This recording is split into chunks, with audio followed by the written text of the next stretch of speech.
This shocking true life story you're about to see now is how a lady's past is threatening to use her mother-in-law to crush her future. Lisa gained admission into Lagos State University, LASU, in Nigeria, right? And being the first child, even though she just got admission to the university, she still has to hustle with her mother. Yes, because her mother was a full housewife when her father was alive. So her mother does not have a stable source of income. Now that the father is dead, they are feeding from hand to mouth. So everybody has to pitch in, the mother and especially Lisa, the firstborn of the family. So even though Lisa was at Lagos State University, she was still working as a POS attendant. Yes, Lisa walked up to someone that owns a POS machine on campus and told the person that, see, all you have to do is give me one of your POS machines, and anytime I'm going to classes, I can always make money from you, from students, because I'm a student and I'm going to classes with them. And it made sense to the business owner. He saw it as an additional source of income if he gives Lisa one POS machine to take with her. And that was it. Lisa started going to lectures with the POS machine, and honestly, she was making a lot of money for the man, and she was also earning her salary. In fact, at the point, she was called the POS girl, because everybody knows you don't have to walk all the way to the POS stand. Just call Lisa. Lisa, just pass your card to her and you get your money, right? But that's not all. Lisa still does menial jobs. Oh yes, Lisa used to wash the clothes of her mates. I'll take that again. Lisa would walk up to her mates where they live outside school, like their hostels, and go and ask them, like, do you have any clothes you'd like to wash? And your schoolmates are going to pack their clothes and wash it with your hands.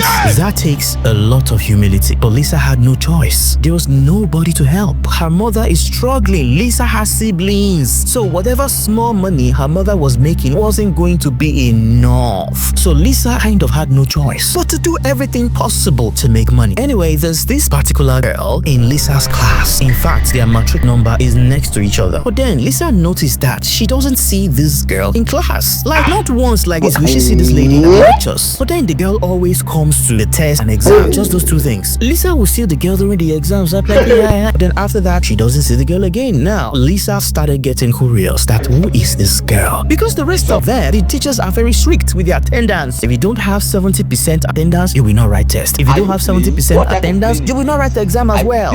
But then this girl doesn't come to class and she still sits and writes the exam. So Lisa knows, man, I need to find out who this is. And that was where everything started for Lisa. The next examinations they had, of course, the young lady came for the exam and Lisa took a very good look at her, like observing her. Lisa wants to get close to this girl, but she was just trying to watch first. Apparently, this Lisa's seatmate is a big girl. She uses the latest iPhone, her wristwatch, her jewelry, everything looking expensive, such that now that they got to 200 level, they started speaking. Lisa had to say hi during one of the exams to this lady. She said, hi, how you doing? I've been seeing you and I really like your style. I like your vibes. You look like a big girl to me, so I just wanted to say hi and all of that. And funnily enough, the lady was very polite and friendly to Lisa, so they sort of became friends and started speaking. When they got closer, that was when Lisa got to know that this lady doesn't even stay in Lagos. She stays in Abuja. It is only during exams or important tests that she flies down from Abuja to Lagos. And once she's done with the test or the exam, she's flying back to Abuja. This lady told Lisa that, see, even those exams, I'm just there to write attendance. My main exam is at the lecturer's office.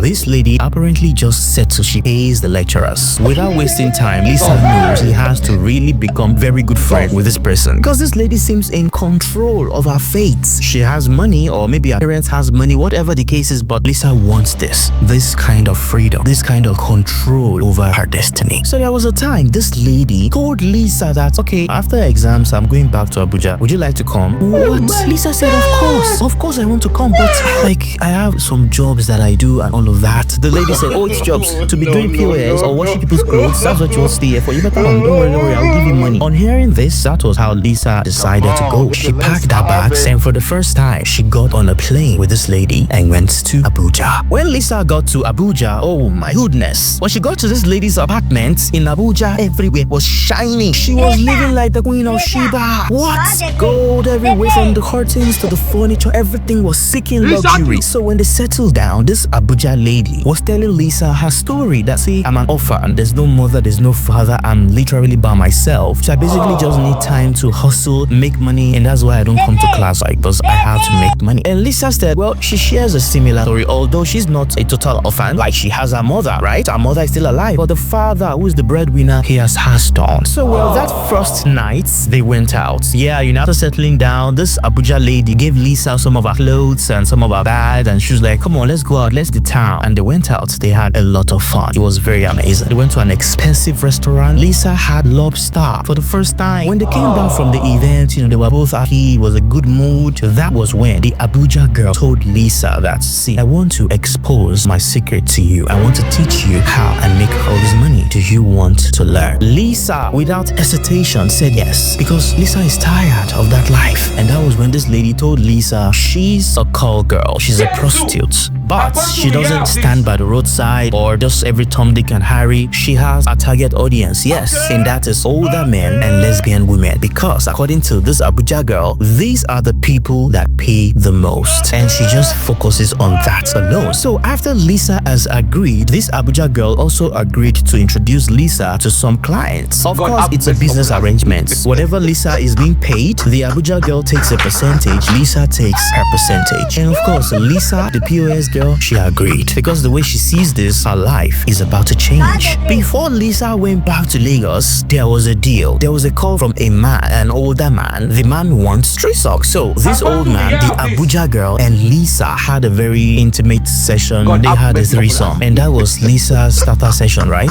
That was her first time. Now she's initiated into this. Now this man paid around $3,000. The Abuja girl took $2,000 and gave Lisa $1,000. Now please note, Lisa had never handled $100 before in her life, let alone $1,000. So of course Lisa was happy. How many clothes will she wash before she can get $1,000? Lisa was extremely happy, and that was how Lisa started. They would go on different calls, different men, some lesbian women, things like that. And Lisa started sending money home to her mother and her siblings. Of course, Lisa's mother will question, where are you seeing this money? But Lisa always says one thing or the other. Is it that she say, oh, there was one point, a boom, oh, there was a deep, there was many things. And really, the mother doesn't understand all of this, but she knows about crypto. She has crypto stuff, and Lisa is always showing her screenshots of her crypto wallet, some things like that. So the mother believed Lisa. She was happy, she was grateful that finally got a smile on them using her daughter.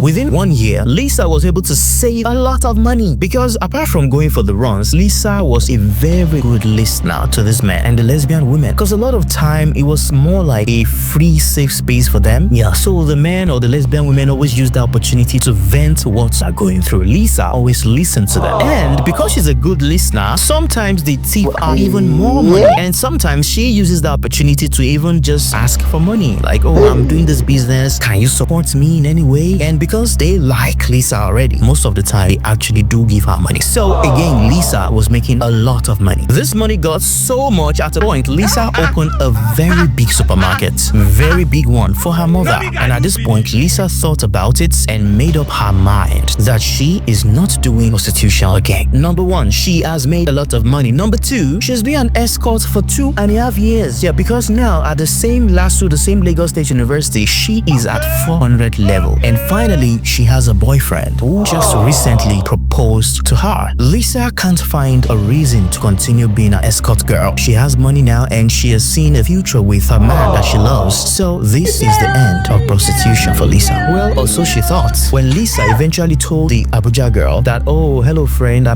love this, I appreciate all you've done for me so much, but I want to stop. I don't want to do this again. The Abuja girl was like, fine, yes, I know, I understand, and I'm happy for you. Not everybody will be a prostitute for life. So yes, I knew the time will come, and I'm happy this has worked out well for you. So there was no hard feelings, right? Lisa sort of had the Abuja girl's lesson to leave. But after a few months, the Abuja girl called Lisa and said, oh, Lisa, please, there's a lesbian woman that just reached out to me, and she wants to pay a lot of money. And I can't use just any girl for this. In fact, the person that referred to this lesbian woman said that she wants a duo. She wants Lisa and this Abuja girl. Apparently, Lisa and the Abuja girl had a session with somebody before. The woman had the time of her life, and she told her friend. Now, this her friend said, it is you and that your friend that did for my friend last time. It is the two of you that I want. So this lesbian woman is insisting on the Abuja girl and Lisa. And that was why the Abuja girl had to even call Lisa at all. Lisa again said she's done. She's done with this. The Abuja girl pleaded with everything they hold dear together they've ever shared. Please, just this one last time. And so Lisa went. This was the biggest mistake of Lisa's life. When Lisa Lisa took her flight to Abuja. She got there. She and the Abuja girl went to see the woman, and she gave the woman like an amazing time. In fact, Lisa was made to do some things she has never done before in her life. The nastiest, craziest stuff. In fact, Lisa stopped speaking to the Abuja girl after this because all the things Lisa experienced, that woman, it messed her up mentally. So after they finished and left, Lisa just told the Abuja girl, don't ever call me